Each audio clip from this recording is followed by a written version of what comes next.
साथियों, आप सब यहाँ पर आए। सबसे पहले तो आप जानते हैं कि कल शाम को कर्नाटक राज्य में प्रचार समाप्त हुआ है और कल यानी 10 तारीख को वहाँ पर मतदान है। कर्नाटक में जो इलेक्शन कैंपेन हुआ और जो रुझान सामने आ रहे हैं, उसे देखकर स्पष्ट है कि वहाँ जनता बदलाव चाहती है और वहाँ की भाजपा सरकार भ्रष्टाचार में पूरी तरह लिप्त थी।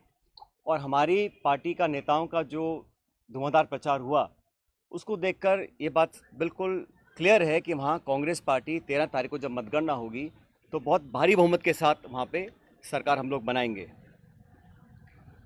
कर्नाटक के चुनाव बहुत महत्वपूर्ण हैं क्योंकि यहाँ पर एक तरह से डायरेक्ट फाइट भाजपा कांग्रेस की है और बीजेपी ने पूरी ताकत के साथ वहाँ कैंपेन किया। प्रधानमंत्री, गृह मंत्री, सब नेता छोटे बड़े वहाँ गए, लेकिन जो मुद्दे थे उसको कांग्रेस ने उठाया और मैं समझता हूँ कि वहाँ पर अब तक का जो बहुमत हमको नहीं मिला, उससे ज़्यादा बहुमत कांग्रेस पार्टी को कर्नाटक में मिलेगा। इस प्रचार में, इलेक्शन कैंपेन में जिस प्रकार के शब्दों का प्रयोग हुआ और ख़ासकर हमारे राष्ट्रीय अध्यक्ष खारगे साहब के को धमकी दी गई, उनको उनके परिवार को जान से मारने की, उस पर भी केंद्र सरकार, राज्य सरकार ने कोई पुख्ता कदम नहीं उठाए। तो ये एक निम्न स्तर की राजनीति है और इसका हम सबको खंडन करना चाहिए। मैं कड़े शब्दों में इस प्रकार की वारदातों की निंदा करता हूं और उम्मीद करता था कि भाजपा के लोग इस प्रकार का पक्षपात रवैया नहीं अपनाएंगे। और खारगे साहब जी को जो धमकी मिली वो एक तरह से बौखलाहट का परिचय था। साथियों, आप ये भी जानते हैं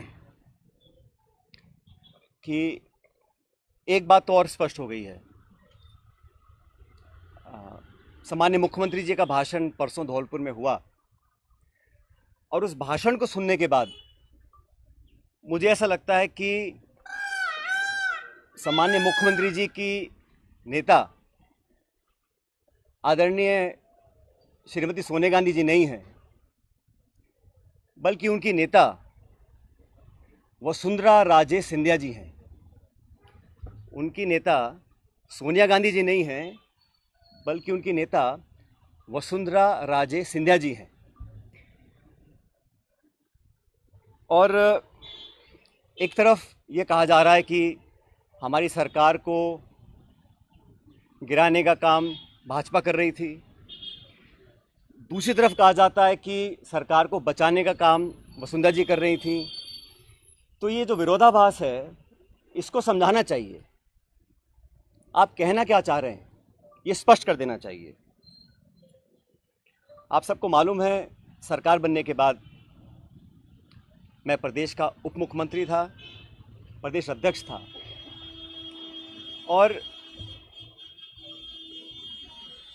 2020 में देशद्रोह, राष्ट्रद्रोह के मुकदमे में मेरे पर कार्रवाई करने की कोशिश की गई थी। अनेक ऐसे प्रकरण हुए और हम सब लोग, और मैं स्पष्ट करना चाहता हूं कि मैं और हमारे कुछ साथी सरकार में नेतृत्व परिवर्तन चाहते थे। अपनी बात को लेकर हम दिल्ली भी गए और अपनी बातों को रखा। उसके बाद अखिल भारतीय कांग्रेस कमेटी ने लगातार चर्चाएं हुई और आज वो दुनिया में नहीं है, स्वर्गीय अहमद पटेल साहब, लेकिन उनके माध्यम से सब नेताओं से मुलाकात हुई और एक कमेटी का गठन हुआ, एआईसीसी ने किया। उसमें माखन साहब, वेणुगोपाल जी और अहमद पटेल जी सदस्य थे और उस कमेटी का एक काम था। और कमेटी जब गठन हुआ उस समय हम सब की बात सुनकर हमारी बातों को एक्सेप्ट किया गया और एक रोड मैप तैयार किया गया। बहुत सारी बातें उसमें थी, मैं उसका उल्लेख नहीं करूँगा, लेकिन कमेटी का गठन हुआ और उसके बाद से हम सब ने, चाहे वो राज्यसभा के चुनाव हों, चाहे विधानसभा में मतदान हो, पार्टी का प्रचार हो, कांग्रेस को मजबूत और ताकतवर बनाने के लिए हम सभी साथियों ने जी जान से कोशिश की और मेहनत की। और 2.5 साल का जो कार्यकाल निकला वो इस बात का प्रतीक है। अनुशासन तोड़ने का काम कभी भी किसी ने नहीं किया। मुझे बहुत कुछ कहा गया, कोरोना, गद्दार, निकम्मा आदि, और जो ये आरोप परसों लगाए गए, ये 2.5 साल से मैं आरोप सुन रहा था। लेकिन हम अपनी पार्टी को और सरकार की छवि को नुकसान नहीं पहुंचाना चाहते थे। इसीलिए मुझे लगा कि जो प्रकार का भाषण दिया गया, मैंने पहली बार देखा कि अपनी सरकार को, अपने ही विधायकों को, अपने नेताओं को बेइज्जत और बदनाम करने का काम हो रहा है। कांग्रेस के विधायकों को तो बदनाम करने का काम हो रहा है और भाजपा के नेताओं का गुणगान हो रहा है। ये समझ से परे है। इस प्रकार का जो काम हुआ वो बड़ा गलत है। और हम सब लोग जो दिल्ली में गए थे अपनी बात को रखने के लिए, किन लोगों पर आरोप लगाए जा रहे हैं? ऐसे लोग जो पब्लिक लाइफ में 30, 40, 45 साल से हैं। 3 दिन पहले मैं बाड़मेर में था। सम्मानीय हेमाराम जी 1980 से विधायक हैं। उनकी क्या छवि है, मतदाता, पब्लिक, उनके क्षेत्र के लोग उनको अच्छी तरह जानते हैं, उनकी क्या क्रेडिबिलिटी है और क्या पब्लिक लाइफ में उनका अब तक का इतिहास रहा। ओला साहब, जिनके स्वर्गीय पिताजी 1957 से चुनाव लड़ रहे हैं, बड़े बड़े पदों पर रहे, और हेमाराम जी ने तो अपने नौजवान बेटे की मौत में और याद में एक छात्रावास बनाया है। 100 करोड़ की ज़मीन तो उनकी बाड़मेर में, निजी ज़मीन को उन्होंने दान किया समाज के लिए, लोगों के लिए। पैसा इकट्ठा कर 22 करोड़ का एक हॉस्टल बनाया 150 बच्चों के लिए, गरीब बच्चों के पढ़ने के लिए।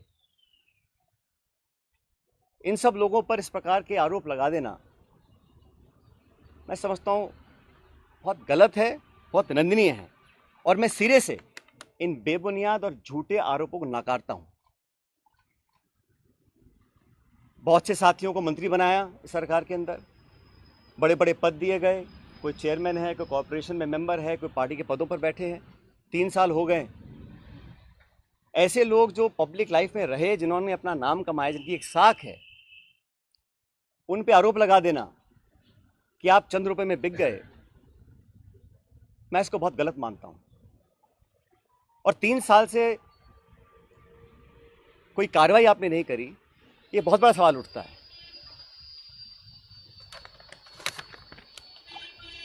साथियों, हम दिल्ली में गए, अपनी बात को रखा,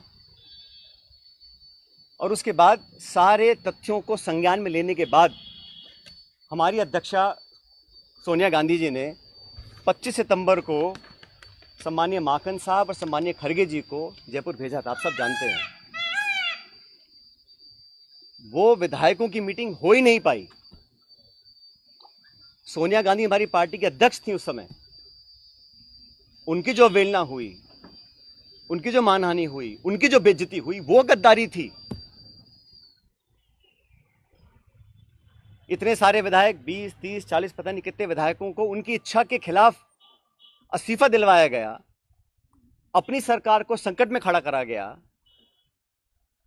बहुत से लोग आरोप लगाते हैं कि मोदी और शाह के कहने पर इस्तीफे दिलवा दिए गए। अब ये बात मुझे बोले और मैं जाके मंच पे इस बात को बोलूं, ये शोभा देता है क्या? तो मुझे लगता है कि अब तक जो हुआ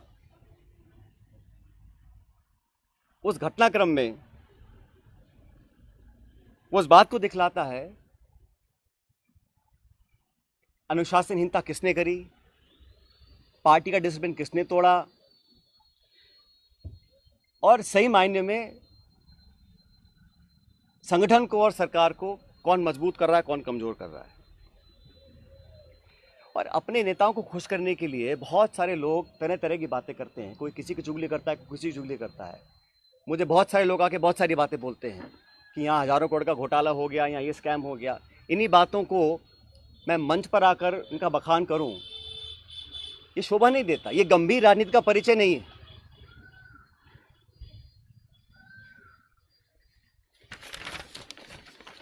इसीलिए मैं, आप जानते हो, पिछले 1.5 साल से चिट्ठियां लिख रहा हूं वसुंधरा जी के कार्यकाल में जो तमाम गंभीर भ्रष्टाचार के आरोप हमने लगाए, अशोक गहलोत जी ने लगाए, मैंने लगाए, मंचों पर लगाए, प्रेस कॉन्फ्रेंस करके लगाए, उनकी जांच क्यों नहीं हो पा रही थी। अब मुझे समझ में आ रहा है कि ये जांच अब तक क्यों नहीं हुई। मेरे चिट्ठियां लिखने के बावजूद मैं 11 अप्रैल को जयपुर में अनशन पर बैठा इस मांग को लेकर, लेकिन अब मैं नाउम्मीद हूं क्योंकि तथ्य सामने आ रहे हैं। कार्रवाई क्यों नहीं हो और क्यों नहीं होगी, ये बात भी स्पष्ट हो चुकी है। इसलिए मैं ऐसा मानता हूं कि हम लोग जो पब्लिक लाइफ में हैं, जनता ही भगवान है और जनता जनार्दन के सामने हम सबको नतमस्तक होना पड़ेगा। मैंने करप्शन की इशू को लगातार उठाया, पहले भी उठाया, आज भी उठा रहा हूं, आगे भी उठाता रहूंगा। जब जब मैं वसुंधरा जी के करप्शन की बात करता हूं या जो पेपर लीक हुए जिसमें लाखों बच्चों के भविष्य पर सवाल चिन्ह खड़े हो गए, उस पर कोई जवाब नहीं आता। इसलिए साथियों, मैंने निर्णय लिया है कि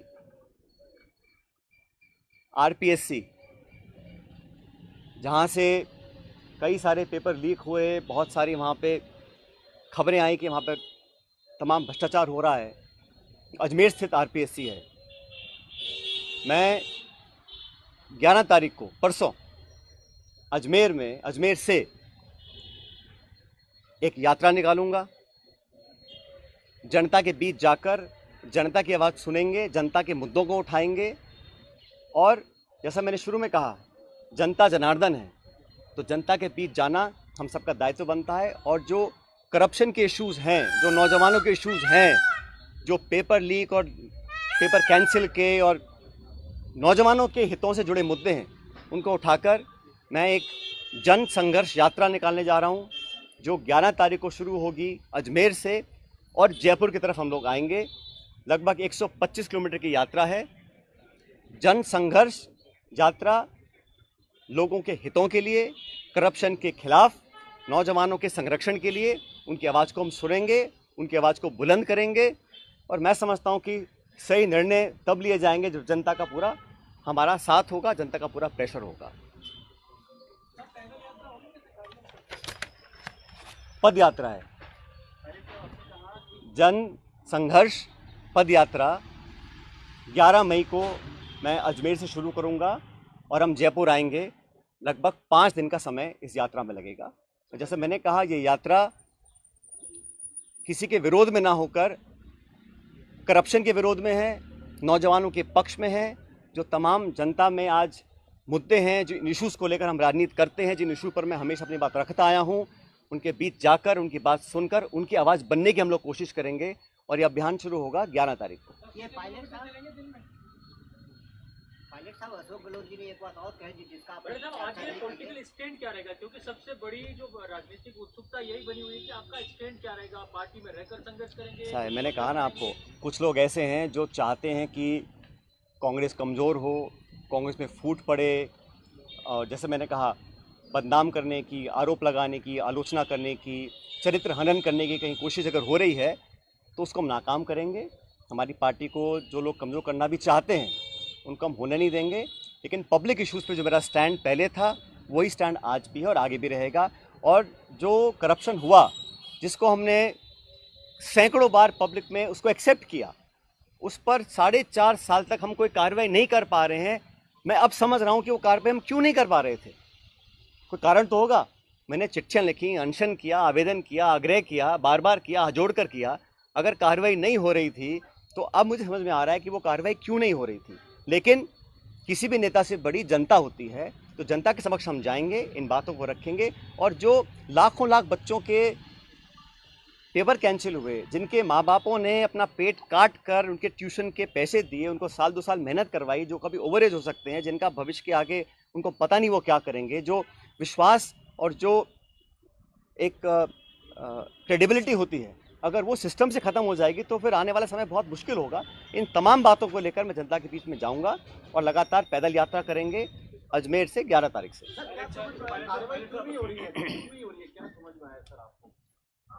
मैंने कहा ना, मैंने जो धौलपुर का भाषण सुना माननीय मुख्यमंत्री जी का, उसको सुनने के बाद अब मैं समझ गया हूं कि वो कार्रवाई अब तक क्यों नहीं हुई और मेरे तमाम आग्रह करने के बाद भी क्यों नहीं हो रही। मैं समझ गया क्यों नहीं हो रही है। वो कह तो रहा हूं मैं आपको।